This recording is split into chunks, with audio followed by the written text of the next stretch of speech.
PRS అనవసర విమర్శలు చేస్తున్నాయని టీబీజేపీ చీఫ్ రామచంద్రరావు ఆగ్రహం వ్యక్తం చేశారు.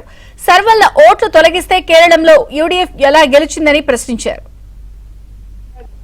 కాంగ్రెస్ పార్టీ బీఆర్ఎస్ పార్టీ ఒకటే వాయిస్ లో మాట్లాడుతున్నారు. ఎస్ఆర్ వన్ అంట బీజేపీ బెంగాల్లో గెలిచిందంట, కేరళలో కూడా ఎస్ఆర్ జరిగింది, మాకు యూడీఎఫ్ గెలిచింది. దానికి ఏం సమానం చెప్పరు.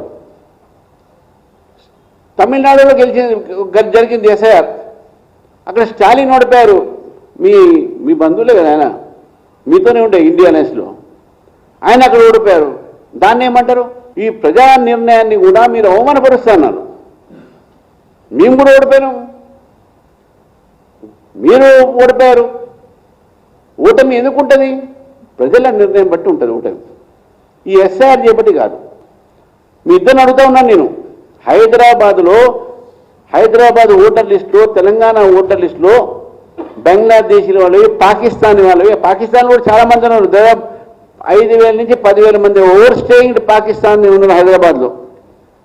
వాళ్ళ పేర్లు, దాని తర్వాత వాళ్ళకి సంబంధించినటువంటి ఒక ఫ్యామిలీ, వాళ్ళందరికీ మీరు ఓటర్ లిస్టు పేర్లు పెట్టమంటారా?